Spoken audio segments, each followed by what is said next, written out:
You just came in. That's why you stop the video. Now, stop the video. At the center. Sorry, sir. Sir, hold on now.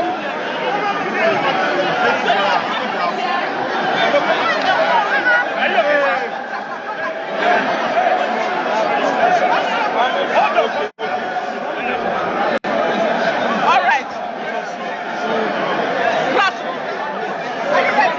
I'd like you to react to the judgment just delivered in the ADC matter. There's been a lot of hustle from the appeal court down to this place. Let's have your reaction, sir. The Supreme Court allowed the appeal of Senator David Mark. In fact, the order made by the Court of Appeal that status quo antebellum be restored and be set aside. In other words, the basis upon which INEC acted to remove the name of Senator Mark and his escort had been removed by the Supreme Court, agreed that the order of status quo antebellum made by the Court of Appeal was unwarranted and no basis to make it was unnecessary. But I found that we should go to raise the question of jurisdiction before the trial. Right. In other words, the Supreme Court allowed the appeal. The objection to the competence of the appeal was dismissed. The appeal was valid, but they agreed that we ought not to have come to the Court of Appeal on the question to come and show us. Yeah. And so we're going back to the Court of Appeal. Yes, sir. So, how do you react to that? Want to hear your pronouncement? How do you feel? In my view, that's it. The Supreme Court is a court of policy. And like you hear their lordship say, they are all Nigerians. Yes. They are aware of what is going on. Democracy must work, and it must work. So finally, what's the state of the matter at the Federal High Court? Where are we at the Federal High Court, sir? When we get there, I will answer you. Very well. Thank you very much. ADC! Arise, we shine! Arise, we shine! Arise, we shine!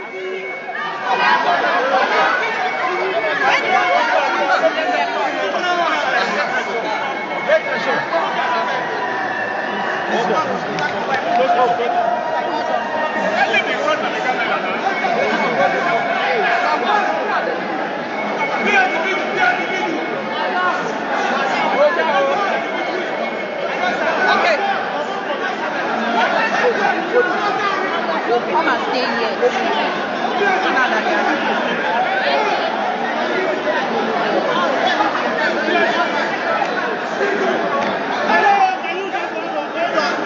So please, man.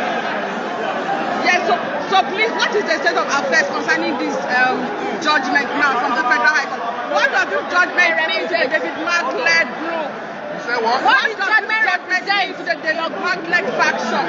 And they react to the judgment just delivered. It's a victory for democracy in Nigeria. We have repeatedly maintained that anything contrary to what the Supreme Court has ruled will have sent Nigeria's democracy back by many years. So we are glad, we have remained confident in the judiciary, we have repeatedly maintained and we are confident in the judiciary, and we are very proud as Nigerians today that the Supreme Court has not let the judiciary down, has not let Nigeria down, and as Nigerians we are very proud. And this means to us that democracy will survive in Nigeria, then we can go back and Your full name and the implication of this judgment. What is the implication of this judgment? As we have had the lawyers explain, the implication is that the basis of the INEC matter by removing the name of David Mark, Raul Barekeshola, and other executives from the matter has now been removed. That's it. So INEC now has an obligation to immediately restore the name of David Mark, Rauf Aregbesola, and other ESCO of the party on his portal, and begin to continue to deal with us until the High Court determines the case. Thank you very much. Can we have your full name on camera? Sorry?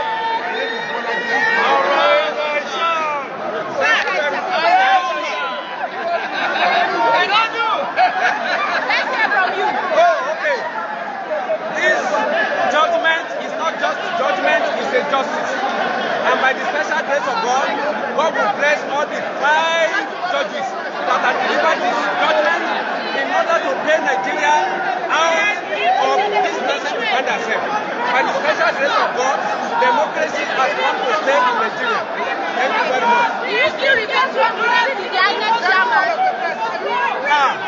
I withdraw my confidence, but I believe that he will restore his dignity back by restoring the David Mark executive into the INEC portal. Thank you. Thank you. Barrister.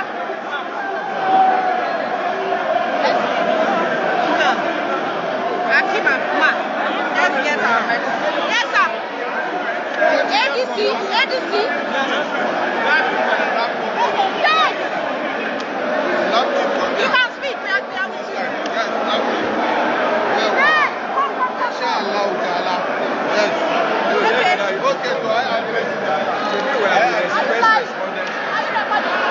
Okay, sir. Your name? We are the first responders. You are not mad for you are leaving us out.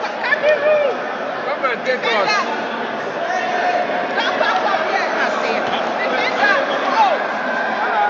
You have to hear the other side. Yes. That's what not you. Yes.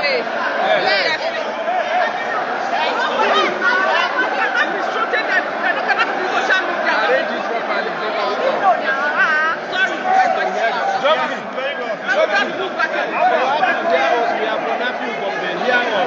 Definitely.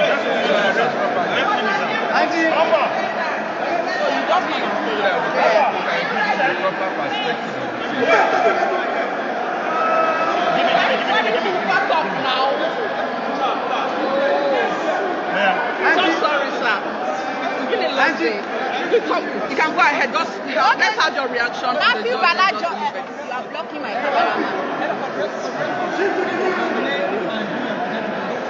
So far, it's capturing voice. No, you are blocking my camera. And I'm the lead counsel for Matthew Balajo, who is the plaintiff. Yes, that's what I want to do now. And the first responders at the Supreme Court who have just delivered judgment in respect of that appeal today.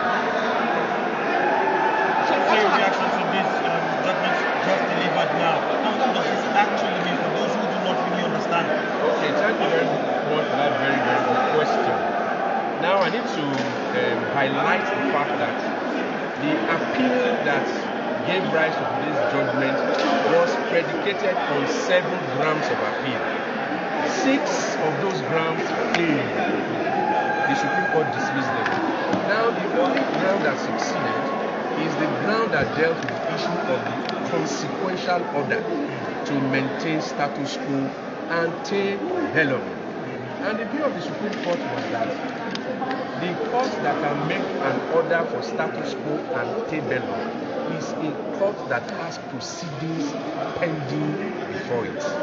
And since the Court of Appeal had correctly held that the appeal before it was an incompetent appeal that was a complete abuse of process, there was nothing again pending before the Court of Appeal to which it can engraft an order of status quo ante bellum.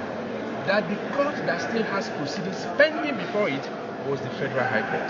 That is the only court that can make an order for status quo ante bellum, and not the Court of Appeal, because the Court of Appeal correctly held that the appeal filed by Senator David Mark was an incompetent appeal.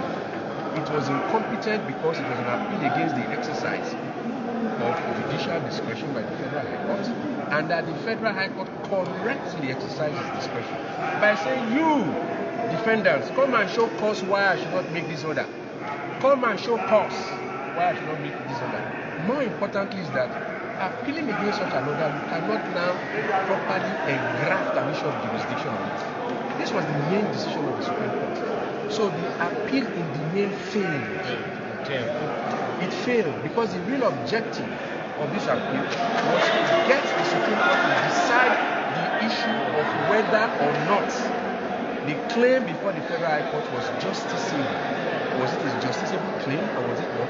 The Supreme Court said the Court of Appeal properly declined to hear it because that issue is properly before the Federal High Court. We are going back to the Federal High Court for the case to be heard on the merits, on the basis of the order of the Court of Appeal for accelerated hearing. Let me make the point.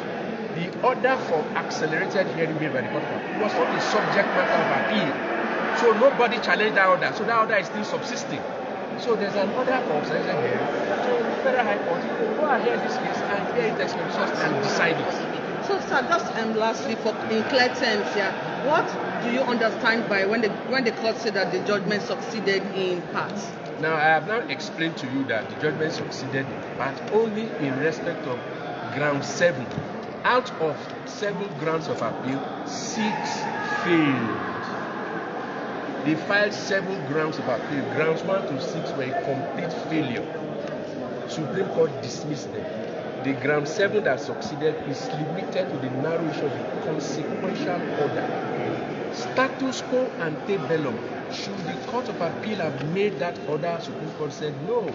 That the only court that can make such an order is the court that still has case pending before it, which is the Federal High Court. So that is the only narrow issue on which this case succeeded. It failed on every other ground. So does it mean the demand is still the national chairman of the That is now for the courts to decide. Are you with me? That is for the Federal High Court to decide. That issue. Why are you saying issue, that question? The question is just asked. Did not arise for decision at all by the Supreme Court. The Supreme Court did not enter into such an issue to decide it. Whether this person is the chairman, whether this person, that issue didn't come up at all. It fell within a very narrow technical compass. Was the Court of Appeal right to decline to hear their appeal? That's all. And Supreme Court said yes, they were right, but they were wrong to have made that order for service. It was on that basis of antebellum that INEC removed him, delisted him. INEC did not remove anybody. They recognized him. INEC simply acted on the order of the Court of Appeal. Okay, so in clear terms, what we're trying to understand is now that that order of the antebellum has been vacated, does that now mean that he'll be reinstated? Let me emphasize, because what we are dealing with now is the principle of law. The most fundamental principle of law is that whenever, and I repeat the word, whenever a case is seeking for an injunction that do not do this, do not do that, whether an order is made or not, you act at your own peril if you go ahead to do what is being sought to be restrained. Because if the case succeeds, you are going to do everything you are going to be reversed. That's the effect of it. You act at your peril. This is the decision of the Supreme Court itself. Ojukwu and Lagos State government. It's an old case, 1986. So this is a firmly established rule of law. Whether an order is made or not, the moment we are aware of an injunction, you have to just simply stop doing what you are doing and respect the authority of the courts to decide the case one way or the other. Please let's have your full name, sir. The name is Robert Imunkwe. Thank you so much. Okay. Any others? One more. Okay, Barrister Kingdom. So let us. I appeared in the matter now. So, what is your reaction to the? Okay, it's only Symphony. No, it's going out. Okay, which one? Let's stop. So, what is your reaction to the judgments? I'm already there. Are you taking it? You can take it. Huh? Okay, go ahead. Well, you must have taken enough. You must have had enough interviews. So I remember Aristocratic Kingdom. I appeared alongside Arua ACN. The lead counsel that represented ABC in the matter. And my message to INEC is simple. the INEC chairman who is under the order of status quo by you, he should now bury his face in shame and restore the name of the Mark and in the INEC quarter. He should now restore the leadership of ADC. The Supreme Court has set aside the second part of the appeal that has to do with status quo and today. So we are calling on INEC chairman to immediately restore the leadership of ADC. The message is simple. What was heard at the Supreme Court is very simple and very clear. One leg of the appeal succeeds, the other leg of the appeal did not succeed, and the court has ordered that the matter should go back to the Federal High Court for later hearing. So we are calling on INEC chairman to comply with the decision of the Supreme Court and restore the leadership of ADC.